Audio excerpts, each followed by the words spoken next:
Bonjour, ici Yonmod Gorem. Aujourd'hui, le véhicule que nous allons découvrir ensemble est l'Ioniq 9, le modèle haut de gamme parmi les Hyundai Ioniq 3G. En démarrant le véhicule électrique et en sortant du parking souterrain, on n'entend aucun bruit. D'une certaine manière, on peut dire que la voiture électrique est vraiment un véhicule sans vibration et silencieux, et c'est un véhicule avec lequel on peut commencer confortablement dès le début. Que ce soit pour une voiture ou pour une personne, je dis toujours que la première impression étant la plus importante. La dernière fois, je vous ai présenté les premières informations sur l'Ioniq 9 lors d'un essai collectif, et il y a une raison pour laquelle je prépare à nouveau un essai. C'est un parcours préparé par le constructeur qui le choisit. C'est dans ce cadre que je vous présente l'essai. Cela diffère légèrement de l'environnement de conduite habituel. Comme l'essai se fait principalement sur des routes confortables comme l'autoroute, vous avez vu un essai plus détendu plutôt qu'un essai pointu. C'est pourquoi, à travers cet essai longue durée, j'étais moi aussi curieux de voir quelle qualité l'Ioniq 9 possède. Je voulais voir quelle différence il y a en utilisant les itinéraires que j'emprunte habituellement. Il y a toujours certains véhicules à vérifier absolument lorsqu'on envisage l'achat d'une voiture haut de gamme. Si c'est une voiture électrique, ce serait sûrement la puissante Kia véhicule électrique 9. Et clairement, ce véhicule n'est pas fait pour que vous le conduisiez seul en ville. Au moins 3 ou 4 membres d'une famille achèteront ce véhicule, donc le confort de conduite sera important. Donc je vais d'abord vous parler du confort de conduite. Y a-t-il une différence de confort entre l'Ioniq 9 électrique et la Kia véhicule électrique 9 ? Basés sur la même plateforme, ils offrent une commodité et des caractéristiques quasiment identiques. La plus grande différence, c'est qu'en roulant comme maintenant, il y a une différence de performance de conduite, c'est-à-dire de confort. C'est là la principale différence. Tout d'abord, le confort de conduite de cette Ioniq 9 que je conduis en ce moment est vraiment doux. Dès la première fois que je l'ai essayé, j'ai ressenti cette douceur et je vous en ai déjà parlé. Je me suis même demandé si ce n'était pas à cause de la qualité du parcours d'essai. J'ai donc testé la voiture dans différentes conditions, en ville, sur des routes en mauvais état, et aussi sur l'autoroute avec le chef Go Minsu. Nous avons constaté que le confort de conduite était agréable à basse, moyenne et même haute vitesse grâce à sa douceur. Dans les virages serrés ou lorsque la route est en mauvais état et que la vitesse augmente, la voiture a tendance à osciller un peu plus de gauche à droite par rapport à le véhicule électrique. Autrefois, des véhicules de référence étaient utilisés pour évaluer le confort de conduite. Pour la génération de mon père, la grandeur était considérée comme une excellente voiture réputée pour son confort de conduite. La grandeur offrait une conduite très confortable. Cette douceur signifie que la sensation de coussin pendant la conduite était agréable. De plus, le mouvement latéral, appelé roulis, est confortable s'il est doux comme ceci. Le mouvement d'avant en arrière est appelé tangage. La voiture avec ses caractéristiques était la grandeur. Autrement dit, quand on parle du confort de conduite des voitures Hyundai, il faut d'abord savoir que le confort des Hyundai et des Kia est un peu différent. Relativement, les Hyundai ont une tendance à être un peu plus souples. La différence entre le véhicule électrique 9 et l'Ioniq 9 est également la même.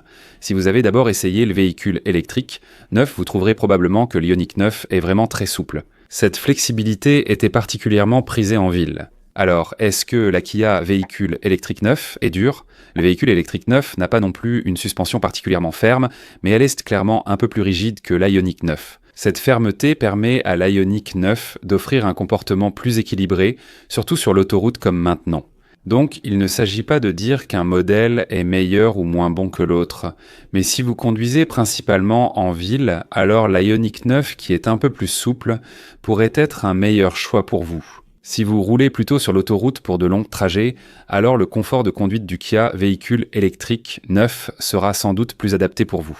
Vos préférences personnelles sont cruciales ici. Je le répète, les essais routiers ne sont qu'une référence, pas vos propres essais. Même si vous en regardez beaucoup, vos goûts peuvent en différer de ceux de la personne qui les réalise. Il est vraiment important que vous essayiez la voiture vous-même. Deuxièmement, pour un véhicule destiné à la famille, le confort est important, et je pense aussi que la sensation de luxe à l'intérieur l'est également. La Ioniq 9, avec cette couleur douce, présente un design arrondi partout où le regard se pose à l'intérieur. Ce design arrondi est à la fois mignon et confortable. En revanche, en termes de luxe, selon mes critères masculins, le véhicule électrique 9 me semble un peu meilleur. C'est pareil, bien sûr. Ce design dépend aussi beaucoup de vos goûts personnels, et il est important que vous essayiez les deux véhicules pour choisir celui qui vous convient le mieux. En particulier, l'espace le plus utilisé est celui du conducteur. Dans les deux véhicules, cet espace dispose d'un affichage intégré où le tableau de bord et l'infodivertissement sont reliés en un seul écran, mais il y a des différences. Dans l'Ioniq 9, la climatisation se trouve sous l'infodivertissement, à un emplacement vraiment idéal. Grâce à une disposition adéquate des boutons physiques, l'interface utilisateur est facile et pratique à manipuler. En revanche, sur le véhicule électrique neuf, un écran de climatisation de 5 pouces est placé entre le tableau de bord et l'infodivertissement. Pour certains, cela pourrait même être plus pratique. Cependant, selon mes critères, malheureusement, la partie supérieure du volant a tendance à masquer un peu cet écran de climatisation de 5 pouces. Pour certains, cela peut être gênant, alors que pour d'autres, aucun problème ne se posera. Je viens de passer le péage et j'accélère. La voiture électrique est vraiment séduisante dans ces moments-là. Ce véhicule pèse jusqu'à 2,5 tonnes et offre des sièges sur 3 rangées. Mais vous savez, sans boîte de vitesse, le moteur électrique pousse en continu. Est-ce confortable seulement sur autoroute? Non, pas du tout. En ville, on s'arrête et on repart sans cesse, n'est-ce pas? C'est pourquoi pour conduire un véhicule aussi grand en zone urbaine, il fallait un moteur puissant. Le moteur 4 cylindres en avait quelques points faibles. La boîte de vitesse, ça en permet de changer de vitesse en plusieurs étapes. C'est pourquoi dans les zones urbaines, où l'on avance et s'arrête constamment, je vous ai toujours parlé des performances d'accélération initiale dans mes vidéos d'essai, sans jamais manquer de le mentionner. Avec une voiture électrique, Fonsens, il n'y a plus de boîte de vitesse, et le couple maximal est disponible dès le départ grâce au moteur électrique. C'est pourquoi avec la plupart des voitures électriques, il est très rare de ressentir un manque de puissance. Si vous aimez atteindre la vitesse maximale, vous pourriez ressentir un manque de puissance, mais pour la plupart des gens, ce n'est pas vraiment un problème important. Mais si vous avez une famille, un autre point est à considérer. Une grande voiture comme celle-ci doit pouvoir freiner et s'arrêter correctement. Cette fois-ci, en conduisant sur l'autoroute, il y avait 6 personnes à bord, 5 hommes robustes et une femme. Et j'ai essayé d'accélérer et de décélérer sur l'autoroute, et quand j'ai roulé à une vitesse plus élevée et que j'ai dû freiner rapidement, je me suis dit que la puissance de freinage pourrait être encore améliorée. Il y a une raison à cela, mes amis. Les voitures électriques ont une batterie installée au sol, c'est vraiment de grande taille, et cette batterie pèse au moins environ 500 kg. Les SUV de grande taille atteignent déjà 2 tonnes à l'époque des moteurs à combustion interne, et si on ajoute une batterie de 500 kg, on arrive à 2 tonnes et demie. Si 6 hommes adultes montent à bord, même en comptant au minimum 60 ou 70 kg chacun, cela ajoute 400 à 500 kg de plus. L'Ioniq 9, avec ses 3 tonnes en mouvement, est comparable à un char d'assaut roulant sur la route, représentant un poids vraiment considérable. Une puissance de freinage capable de contrôler ces 3 tonnes est nécessaire, mais heureusement, les voitures électriques ont un système de freinage régénératif. En plus des freins physiques, le freinage régénératif permet de conserver la puissance de freinage tout en rechargeant la batterie. La plupart des voitures électriques disposent de cette fonction de freinage régénératif, et grâce à ce système, le véhicule s'arrête. Cela provoque également un transfert de poids vers l'avant du véhicule. Cela provoque un phénomène appelé pitching, c'est-à-dire un mouvement d'avant en arrière. Si vous avez de jeunes enfants, ou si vous êtes sensible au mal des transports, vous serez généralement plus sensible au pitching avant-arrière qu'au roulis latéral. Lorsque le freinage régénératif est réglé de manière assez forte, cela peut provoquer des à-coups. Heureusement, ces phénomènes ont nettement diminué par rapport aux premiers véhicules électriques. Même dans l'Ioniq 9 que je conduis actuellement, il est possible de régler le freinage régénératif sur 3 niveaux ainsi qu'en mode automatique. Mais vous savez, cependant, l'utilisation de systèmes d'aide à la conduite tels que le régulateur de vitesse intelligent rend difficile le réglage manuel de la récupération d'énergie. Fondamentalement, ce système de récupération d'énergie est automatique. Pour cette raison, les voitures électriques ont un peu plus de facteurs qui peuvent provoquer des nausées, surtout lorsqu'il y a des à-coups. Cependant, si l'on compare avec l'Ioniq 5 lancé en 2021, ces phénomènes se sont nettement améliorés. Mais est-ce complètement résolu? Il reste une marge d'amélioration. Pendant cet essai, je me suis demandé ce que ça aurait donné si la suspension prédictive Preview avait été installée sur ce véhicule. Waouh, j'y ai vraiment beaucoup pensé.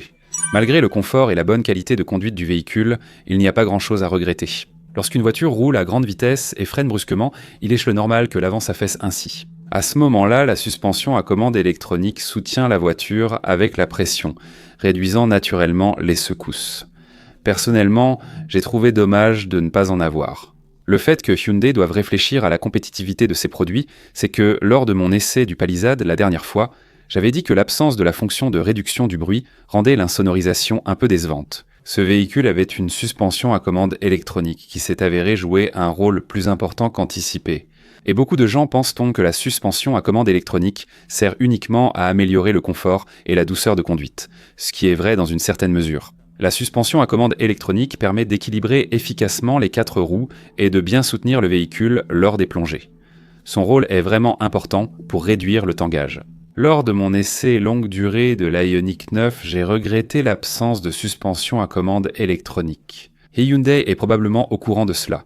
Il est donc probable qu'une suspension à commande électronique soit installée lors d'un changement d'année modèle ou d'un restylage. En raison de la batterie et de son poids, le véhicule offre une excellente tenue de route et adhérence au sol, ce qui améliore ses performances de conduite. C'est pourquoi, en général, ceux qui conduisaient des véhicules d'un moteur thermique se disent « Waouh, c'est vraiment mieux maintenant », grâce à la sensation de conduite fluide propre aux voitures électriques et à leur comportement stable, surtout sur les lignes droites. A l'inverse, le fait que la voiture soit lourde et que le centre de gravité soit bas, signifie qu'en virage, contrairement à une ligne droite comme maintenant, le véhicule a naturellement tendance à vouloir s'échapper un peu vers l'extérieur. En particulier, comme ce véhicule pèse près de 3 tonnes, j'ai trouvé cela un peu décevant à cet égard. Mais est-ce que c'est au point d'être inquiétant ? Non, ce n'est pas le cas. Et ce nouvel Ioniq 9 est équipé d'une version transmission intégrale, longue portée et performance, c'est-à-dire à 4 roues motrices, ce que le véhicule électrique neuf n'a pas. Vous devez absolument l'essayer, et il y a une raison à cela. Vous avez probablement déjà conduit un véhicule à moteur thermique avec une transmission intégrale et vous connaissez la sensation que cela procure. Il existe une différence clé entre les véhicules à moteur thermique et les autres. Ils n'ont qu'une seule source de puissance, un unique moteur. Aucune voiture n'a jamais été équipée de 2 moteurs thermiques. Quand le moteur est à l'avant, on parle généralement de traction avant. Mais s'il est à l'avant mais monté longitudinalement et transmet la puissance vers l'arrière, on appelle cela une propulsion arrière. Il existait aussi des voitures à moteur central et arrière, mais au final, il n'y avait qu'une seule source de puissance.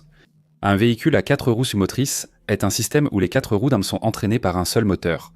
Pour les voitures électriques, on parle de moteur avant et arrière. Cela signifie qu'au moins 2 moteurs sont combinés pour réaliser la transmission intégrale. L'avantage, c'est que la puissance instantanée propre aux voitures électriques se manifeste, et comme il n'y a pas de boîte de vitesse, une force très puissante est délivrée dès le départ, ce qui permet de vivre des performances de conduite vraiment impressionnantes. Les jeunes disent souvent « Waouh !» Grâce à ces 2 sources de puissance, la sensation de la transmission intégrale est vraiment unique. La répartition de la puissance motrice montre une force très puissante transmise à l'avant et à l'arrière. Dans la plupart des voitures grand public à traction avant, la puissance motrice est principalement transmise aux roues avant, et les roues arrière s'ajoutera selon les conditions routières. Dans les voitures électriques, la plupart du temps, la puissance est transmise à l'arrière, et parfois, la conduite se fait avec les roues avant, un peu comme une voiture à propulsion. L'Ioniq 9 existe en 2 versions, performance et autonomie. La version autonomie fonctionne de manière classique, mais la version performance a des moteurs puissants à l'avant et à l'arrière. En mode sport, on ressent une sensation très intense, mais cela peut aussi être un peu impressionnant. On a l'impression que la voiture colle à la route et pousse sur le sol. Avoir un moteur à l'avant et à l'arrière implique que chaque roue doit fonctionner de manière identique, n'est-ce pas ? La répartition de la puissance de 2 moteurs électriques sur les 4 roues diffère clairement de celle d'un seul moteur thermique. Peut-être à cause de cela, lorsqu'on conduit comme ça, on ressent un peu plus de secousses, en mode sport. Dans mon cas, je roule généralement en mode normal avec une répartition centrée sur les roues arrière et ce mode me convenait mieux. Étant un véhicule très puissant, je n'ai presque jamais eu besoin d'utiliser le mode sport. Mais il faut savoir que la version longue autonomie et la version performance utilisent dans des algorithmes différents. Si vous voulez les algorithmes les plus récents, la version performance offre clairement des fonctionnalités plus à jour que la version longue autonomie. C'est parce que Hyundai a intégré sa toute dernière technologie transmission intégrale, déjà avant le 4X4 s'adaptait aux conditions routières. On peut s'attendre à ce que beaucoup plus de données en temps réel soient ajoutées à cela. Pour rencontrer le roi ultime des 4 roues motrices, optez pour la version haute performance de l'Ioniq 9. A l'inverse, si vous souhaitez simplement acheter une transmission intégrale pour renforcer la sécurité au quotidien, je vous recommanderais plutôt la version à grande autonomie. Sur la version à grande autonomie, le moteur avant est un peu moins puissant, et comme je l'ai dit, en mode normal, vous roulez principalement en propulsion arrière. Comme le moteur avant n'intervient que lorsque c'est nécessaire, ce système est en fait plus naturel et peut même être plus confortable. C'est pourquoi je vous propose ces 2 options. La version performance est idéale pour ceux qui recherchent une conduite puissante avec une transmission intégrale optimale. Si vous préférez la sécurité et le confort d'une propulsion, avec une transmission intégrale activée seulement en cas de besoin, optez pour la version à grande autonomie. Et il y a un point que je voudrais vraiment complimenter sur l'Ioniq 9. Lors de mon essai, une option m'a vraiment impressionné. J'aime beaucoup les systèmes audio et comme j'écoute beaucoup de musique, je vous recommande personnellement de choisir cette option, au moins pour le système audio. Cette fois, j'ai pu conduire à la fois le Palisade et l'Ioniq 9, avec une semaine d'intervalle entre les deux. La configuration semble similaire entre les deux véhicules, mais la qualité sonore de l'audio de l'Ioniq 9 est légèrement supérieure. Je me suis aussi demandé pourquoi c'était le cas. Le nombre et la puissance des haut-parleurs sont presque identiques, mais dans une voiture électrique, le moteur à l'avant a disparu. L'habitacle conducteur a été avancé. Donc, comme vous pouvez le constater, les haut-parleurs sont positionnés à l'avant, et il semble que le conducteur ait été légèrement avancé. Pour cette raison, les sons des médiums et des aigus sont perçus de manière plus tridimensionnelle et plus claire. La différence entre une voiture électrique et une voiture à moteur thermique change aussi la perception, même avec la même configuration. À mon avis, le système audio de l'Ioniq 9 est l'un des meilleurs en termes de qualité sonore parmi tous les véhicules Hyundai. J'ai aussi écouté de la musique au 2e et 3e rangée, et à ce niveau, c'est excellent pour le prix. Je peux vous le recommander en toute confiance. Comme il y a même la fonction de réduction de bruit ici, ne vous inquiétez pas trop, et si c'est pour un usage familial, je pense que c'est un bon choix. Grâce à cet essai longue durée, j'ai commencé à m'intéresser davantage aux voitures électriques. Les voitures électriques se sont aussi nettement améliorées au fil du temps. Les voitures électriques d'aujourd'hui sont vraiment très différentes de celles de Fenset de l'époque de l'Ioniq 5 et de l'Ioniq 6 il y a 4 ans, quand nous nous sommes rencontrés pour la première fois. Il existe désormais des voitures électriques plus confortables à utiliser. De plus, le châssis des voitures électriques n'était pas basé sur la plateforme de 3e génération, mais sur la plateforme Electric Global Modular Platform, une version améliorée par rapport à la 3e génération. Je vous recommande de consulter la vidéo du châssis sur la chaîne pour voir en quoi le châssis de l'Ioniq 9 est différent et quelles sont les différences avec le véhicule électrique 9. C'est tout pour cette vidéo. Je vous retrouverai la prochaine fois avec une vidéo encore meilleure. Merci. Si cette vidéo vous a été utile, mettez un j'aime SVP. Abonnez-vous et activez les notifications pour recevoir rapidement des informations précises sur les nouvelles voitures.